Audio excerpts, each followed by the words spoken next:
कहानी की शुरुआत। विलो क्रीक नाम के छोटे से गांव में बच्चों को हमेशा फुसफुसाते जंगल में जाने से मना किया जाता था। बड़े बूढ़े कहते थे कि जंगल में अजीब आवाजें आती हैं और छायाएं जिंदा लगती हैं। लेकिन 10 साल की नन्ही लड़की लिली डरी हुई नहीं थी। वो बहुत जिज्ञासु थी।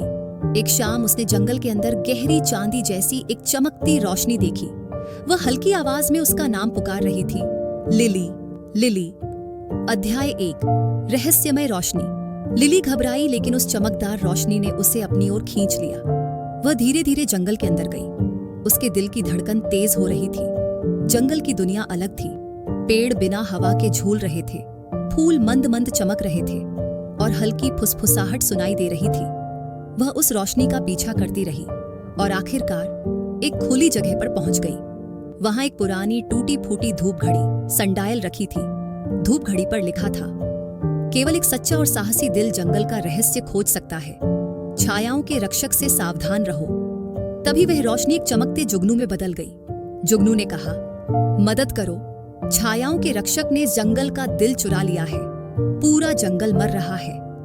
अध्याय 2, जंगल की पुकार। जुगनू ने बताया कि जंगल का दिल एक चमकता हुआ क्रिस्टल जो जंगल को जिंदा रखता है, छायाओं के रक्षक ने चुरा लिया है। अगर हमने उसे वापस नहीं लाया तो अंधेरा सब कुछ निगल जाएगा, जुगनू ने समझाया।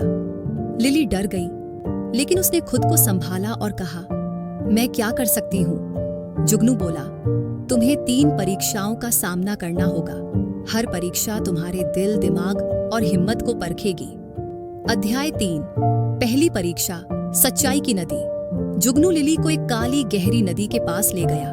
तभी एक आवाज गूंजी, यहाँ से गुजरने के लिए तुम्हें अपनी सच्चाई स्वीकार करनी होगी, चाहे वह कितनी भी कठिन हो। अचानक नदी की सतह पर लिली के डर दिखने लगे। उसने खुद को झूठ बोलते, अपने दोस्तों से झगड़ते और अपनी गलतियों को छुपाते हुए देखा।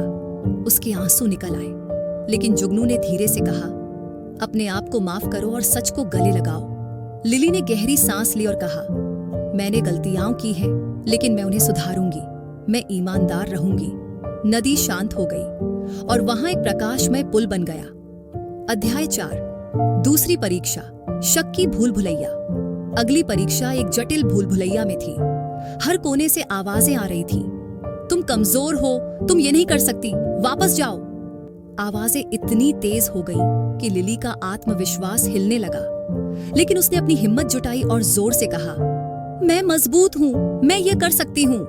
तभी भूल भुलैया की दीवारें चमकने लगी और रास्ता साफ हो गया।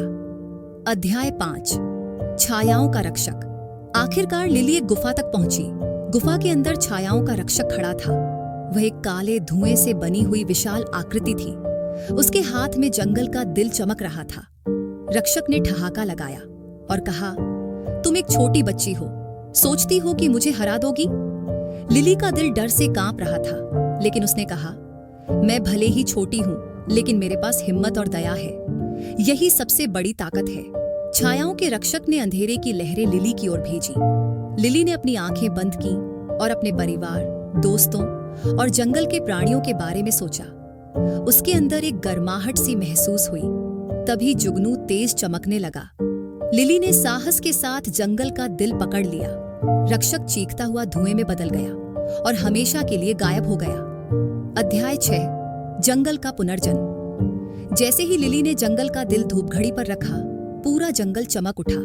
पेड़ हरे हो गए, फूल खिल उठे और फुसफुसाहट की जगह धन्यवाद के गीत सुनाई देने लगे। जुगनू ने कहा, तुमने साबित कर दिया कि सच्चाई, हिम्मत और दया से हर अंधेरे को हराया जा सकता है। तुमने जंगल को बचा लिया। लिली वापस गांव पहुंची और अपनी कहानी सुनाई। अब गांव के लोग जंगल से डरने के बजाय उसकी देखभाल करने लगे। लिली पूरे गांव में साहस और अच्छाई की मिसाल बन गई।